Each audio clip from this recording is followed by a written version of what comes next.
Hello and welcome to News 9. I am Shubhayan Chakravarti joined by Nikhil Narayan to discuss the big match between Royal Challengers Bangalore and Punjab Kings. This match can change the dynamics of the entire top 4 race. If Punjab Kings don't win today, then they are out of this playoff race. They will be still there, but I think mathematically they will be still there, but it will depend on a lot more permutations and combinations. Nikhil, both are power packed sides. What are you expecting from this match? A close match, but I'm hoping for a Punjab Kings win. The answer is no bias, but I want the tournament to be a little spiced up. I don't want the playoff race to be decided. If RCB wins, the playoffs are almost decided. If Punjab wins, the fourth spot, it's a three-way contest then. Absolutely, and the latest coming in from the Brabant is that RCB have won the toss and have opted to field first.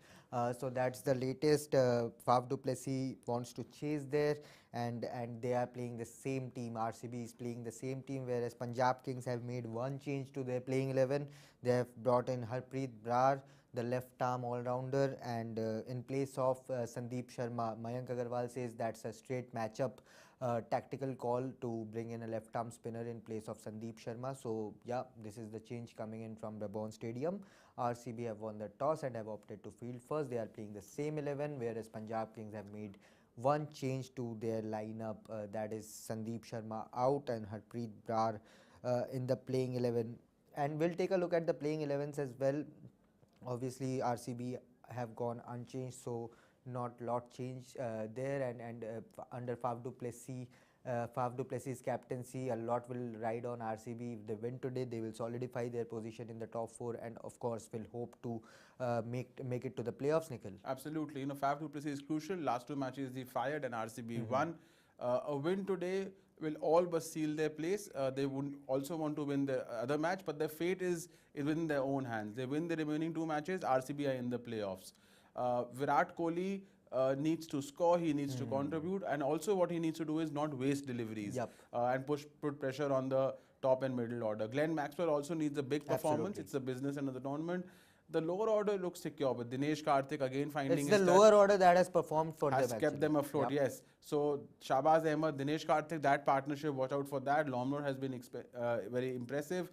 And the bowling has been world class. Three of their bowlers have stood out: Hasaranga, Hazelwood, and Harshal Patel. Siraj needs to up his game a bit. True, and Siraj himself has admitted that it has been a disappointing season. We'll take a look at the Punjab Kings playing 11.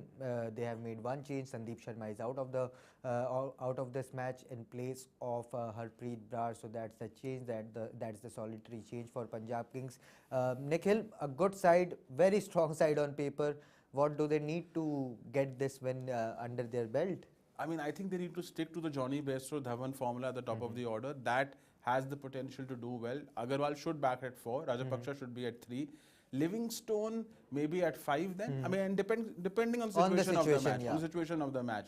Jitesh Sharma has done well. Rishi Dhawan, yes. Rahul Chahar, one of the bowlers of the tournament. Rabada, the leading wicket taker among spacers, 18 wickets.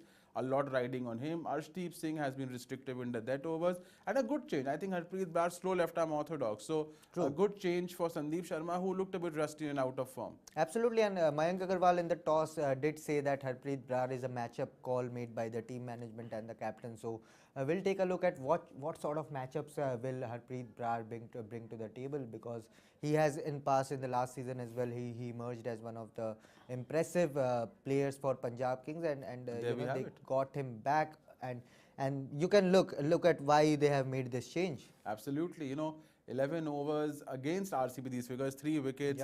So Harpreet, that slow left arm orthodox, he has the knack of picking wickets. True. We all know what he did against RCB in that match. We got Virat Kohli, I think he got Faf Du Plessis, and AB de Villiers. AB de Villiers, yes. AB de Villiers, sorry, Faf was not playing for RCB last season. So, these things are remembered by franchises, and therefore he's also one of the local boys. Local boy. Also, I think he had one of the most restrictive economy rates in the middle overs last season, around 5.5, if I remember correctly. So Harpreet Brar could be a very interesting change for Punjab Kings. Absolutely, and not many know that Harpreet Brar is in that Team India 30-man squad in T20 circuit. So yes, he has been highly backed by not only the Punjab Kings management, but by the Indian team management as well, and many rate him very highly in that international circuit. So yeah, that's what HARPREET Brar will bring to the table, and we'll take a look at the head-to-head equation of both the teams, Punjab Kings versus RCB, and here Punjab Kings have slight advantage in terms of head-to-head clashes. Yeah, I mean 16-13 to Punjab Kings, but the more interesting stat is 4-1 from 2020. So Punjab Kings has had a wood over Royal Challengers Bangalore in the recent rivalry, and that could play out today also. Absolutely, and you know, even though it doesn't matter, many say that head-to-head past encounters don't matter. But yes, if a team has won 4 out of 5 matches since 2020, then they are bound to have that psychological advantage. 100%. 4-1 is a psychological advantage to Punjab. And therefore, I think, I mean, and the recent numbers are known by some of the players. Yeah. So, you know, it is going to play a part in the match. Absolutely, and it's a must-win game for Punjab Kings. And if they lose today, they'll be still alive in the tournament. But a lot of permutations and combinations will come into play. So Punjab Kings, they need to win this match. It's a must-win match. And Nikhil, what do you think has gone wrong for Punjab Kings in terms of, you know, not stitching a winning streak in this tournament? They have a very good squad. Absolutely. First, let us see 10 points from 11 matches. As you were saying, the high negative run rate means they have to win all the 3 matches to realistically qualify for the playoffs. If they win 2, they will be in trouble because of that net run rate. See, what has gone wrong is firstly Mayank Agarwal. The captain hasn't fired. Because the captain has been poor, Shubhayan, Shikhar Dhawan has had to modify his batting. He's had to play the role of the anchor, which we can see in his strike rate of 122. So Shikhar Dhawan is not playing the role of aggressor because Mayank Agarwal is not scoring runs. And then, you know, the bowling has been a little weak for Punjab Kings. KAGISO, RABADA is been exceptional. Rahul Chahar has done his bit.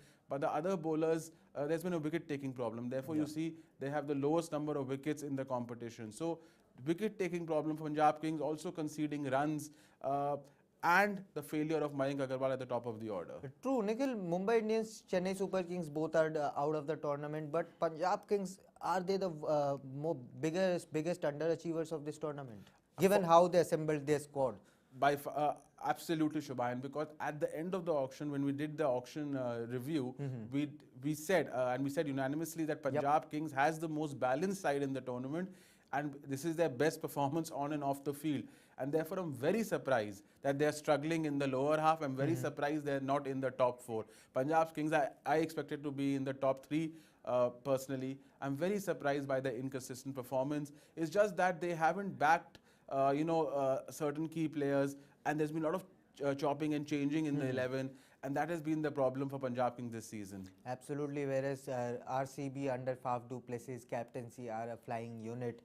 They have not only won so many close matches due to Dinesh Karthik and Shahbaz Ahmed's heroics, but their bowling has also stood out in what has been a sensational tournament for them so far.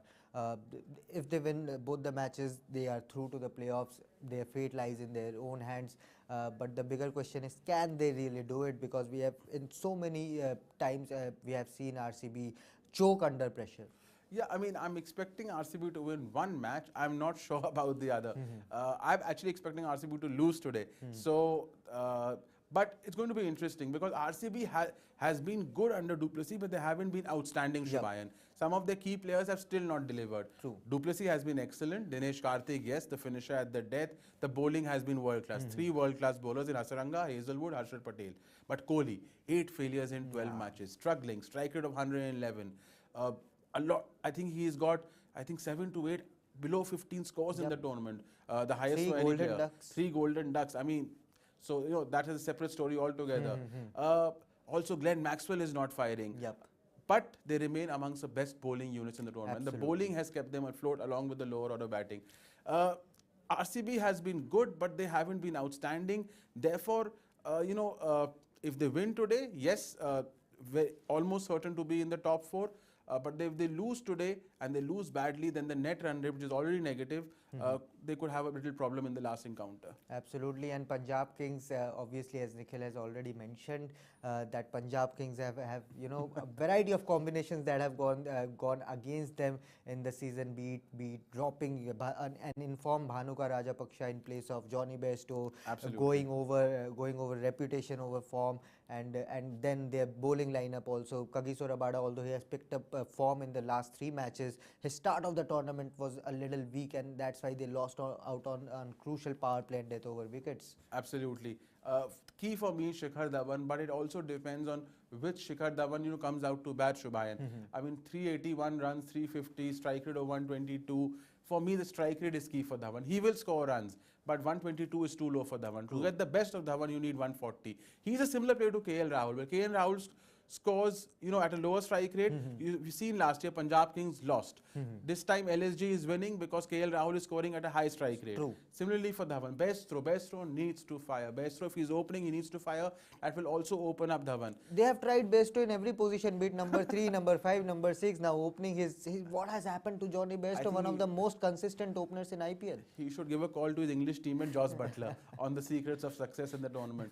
But also the bowling then. See, the bowling is not picking wickets except for Rabada and for Rahul Chahar, and also leaking runs. Second worst economy rate also in the tournament after Mumbai Indians, and also the lowest number of collective wickets in the tournament, which is the problem. If you don't pick wickets, teams will, they will sort of take you for runs in the death overs and the middle overs. So, they have a wicket-taking problem, and they don't have too many, penetrating, intimidating wicket-taking bowlers. I mean, Rabada is one, but they don't have too many others. Yep, absolutely, and that has been the major concern for Punjab Kings' side this season around. But we'll take a look at the X-Factor players as well from both the sides. Both the teams have some good players, some big-name players, and but from RCB there has to be only one. I think the kind of form he has shown, he has not only revived RCB, taken RCB to an almost playoff spot, but has also revived his international dreams as well. Absolutely. 274 runs at a strike rate of 200 in the tournament. Absolutely brilliant by Dinesh Karthik.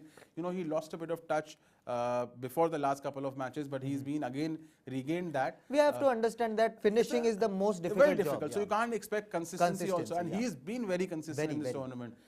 6 high impact performances, most of them when Virat Kohli did not deliver, Glenn Maxwell did not deliver, and even Faf did not deliver. So then to come under pressure and produce those cameos, taking your team to victory, Dinesh Karthik has been special in this tournament. Is he going to the World Cup? He's definitely going to the World Cup. Nikhil is saying Dinesh Karthik is definitely going to the World Cup. Dude, let us know. We need a finisher. India need a finisher. That's a hard fact. And let us know whether you think Dinesh Karthik should be there in that World Cup squad or not.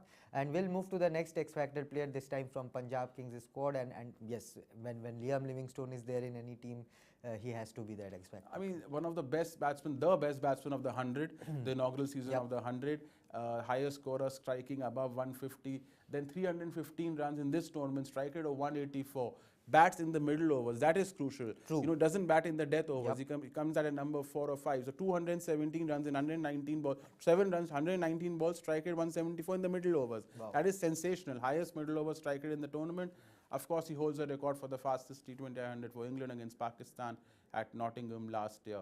Livingstone, absolute delight. I mean, when he hits, they stay hit. And as you mentioned in our Hindi show, the longest 6 in the tournament? 117 meters. That is long. That is long. Against Mohammad Shami, that too. A high quality pace. I mean, Livingstone, one of the most destructive batsmen in the world currently. Yep, and yes, after that 6, it was Rashid Khan who came up to him when he was checking his bat, so you can understand what sort of impact Livingstone has in terms of scoring quick runs, hitting big sixes. And I was reading somewhere that the Brabant Stadium has a 90-meter boundary in this in a leg side, one of the sides. But no boundaries. Too short for Livingstone. It's too short for Livingstone. Obviously, other players might struggle to clear that, but if Livingstone hits it clean, it's sailing over that fence any day. We'll move to the key battles as well, but before we go to the key battles, we'll take a look at what happened in the toss. And of course, RCB won it, and Faf Du Plessis has opted to field first. So RCB will be bowling first, and Punjab Kings, RCB are playing the same team, but Punjab Kings have made one change to their playing 11. HARPREET Brar has replaced SANDEEP Sharma and as Mayank Agarwal mentioned in the toss, it's a straight matchup card to tackle some of the righties in that RCB batting unit, and we saw what sort of head-to-head advantage Harpreet Brar has over RCB. So clearly a tactical call to get some wickets, and as you know, Nikhil, you were saying Punjab Kings have given away runs. They are the most expensive side in this tournament, and maybe Harpreet Brar can come and restrict some of the runs, because I remember in the last season he was bowling restrictive spells. Absolutely, he was one of the most restrictive spinners in the last season. Excellent record against RCB. Look at that, economy of 5.95 in the middle overs, as I said, in IPL 2021. Absolutely sensational. So he will give you control. He will give you control, and it's a very good matchup against the right-handed, against Faf Du Plessis, against Virat Kohli, against we'll see him in the power play. I'm sure 100%. he will bowl in the power play without a shadow. Given Virat Kohli is and giving... Faf Du Plessis as well, he struggles against left-arm spinners, so a good matchup call by the Punjab Kings Punjab Kings unit. We'll quickly move to the key battles in this matchups match, and there are plenty of them starting right away in a all South Africa battle, KAGISO RABADA versus Faf Du Plessis, that is, although it will come in the second half of the match, but yes, a sensational head-to-head record. Absolutely, and some dominated by KAGISO RABADA, got him out 2 times in 13 deliveries, also not given runs. So the thing is, they know each other inside out, having played for South Africa for a number of years in the nets, so they know their strengths and weaknesses, but potentially this could be a very important sort of battle which can dictate the course of the second innings. Absolutely. RABADA, if he gets Faf Du Plessis early, given Maxwell and Kohli are not in form, RCB could be in trouble. Absolutely. You just mentioned Glenn Maxwell, and his battle against Rahul Chahar is also going to be very impressive. Rahul Chahar, although he's battling a slight finger injury, but he's still in the playing 11 and is going to come hard against Glenn Maxwell. Absolutely. Glenn Maxwell versus Rahul Chahar. Again, the leg spinner has sort of had the better of Glenn Maxwell. 2 dismissals, 36 balls, not given too many runs. But Glenn Maxwell, although he's not in form, he's not going to defend and sit quietly. He's going to go after Rahul Chahar, and it's going to be interesting how Rahul Chahar keeps Glenn Maxwell quiet, because Glenn Maxwell, it is time that you see a Glenn Maxwell special, and today just might be his day. Today just might be it, but Nikhil, from Punjab Kings' side, you said that Liam Livingstone is their best batsman, and he's going to be up against RCB's best bowler and arguably one of the best bowlers in the tournament, that is Wanindu Hasaranga. So let's say the best middle order batsman in the tournament versus the best amongst the 2 best leg spinners in the tournament. So this is going to be a fascinating battle in the middle. A fascinating battle, because Liam Livingstone, I remember his record against Rashid Khan is excellent, and his struggles against Hasaranga. Which is interesting. He hasn't taken him to the cleaners because he's been circumspect against him in the limited sample size we have.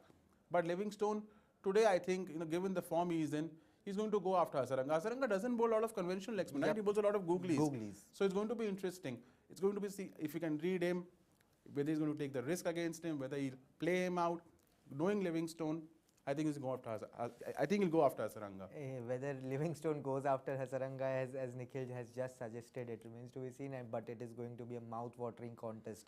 But another mouth-watering contest which can potentially decide the game as well, as RCB is batting second today, that is Dinesh Karthik versus Arshdeep Singh. Absolutely. Dinesh Karthik, one of the best death over batsmen in the tournament, striking at around 230 in the death overs. Arshdeep Singh, one of the best, most restrictive bowlers in the death overs, around 7.5 economy rate. Head to head, Dinesh Karthik, good strike rate against him, 19 balls, 29 runs, 1 dismissal. Very interesting battle, could make a difference of 10 to 15 runs for Bayern. This season around, Arshdeep is looking like a different beast in those death overs. Although he's not picking up wickets, his economy rate is very, very impressive. And therefore, Dinesh Karthik won't have it that easy. I mean, his favourite shot, hitting it over cow corner, mid-wicket. Against those wide Yorkers, it's going to be very tough. Absolutely, especially if it's a 90 meter plus boundary. So, but Dinesh Karthik has the ability. If anyone does, he has the ability to lift the ball. And, his acceleration in this tournament has been absolutely brilliant. So, absolutely. Fascinating battle of it. Fascinating battle as always. And why are we pumping up this match? Because it is going to define that top 4 battle, and we'll take a look at the points table as well. RCB are there in that top 4, but a win can give them that 4 point cushion over Delhi Capitals and other teams. Absolutely. If RCB wins 16 points, they'll also improve their net run rate. True. and which almost means the playoff berths are sealed. More or less, they are sealed if RCB wins today. And if Punjab Kings win today, then things It's are open. going to Then be it's open. very, very interesting. They will go straight. They will go straight to the 6th position because of a inferior run rate if compared to Delhi Capitals. But yes, with 12 points, 2 matches to go, I think Punjab Kings have the potential team to do the damage. Absolutely. If Punjab wins today, then I think it's a three-way race between Punjab, DC, RCB for number 4. That is my thing. That is going to be very interesting. Very interesting. So therefore, for the tournament's sake, let's support Punjab Kings. Let's support Punjab King is what Nikhil is saying, but it is just due to tournament sake, and it's going to be very interesting. RCB and Punjab Kings, two power-packed side. And for those who are watching, don't forget to subscribe to News9 Sports. This is where we are putting all our videos in English when it comes to IPL, Indian cricket, and other sports as well. So News9 Sports is your one-stop destination. So don't forget to subscribe and share the channel as well. That's it, Nikhil. Your prediction: Punjab Kings. Are you sticking by it? I'm sticking by Punjab Kings today. Punjab Kings. And do let us know which team you are backing, which players are you looking forward in this match between Punjab Kings and RCB. But for now, thank you so much, Nikhil, for joining. Thank you so much for watching. That's it from this special. Enjoy the match. Thank you.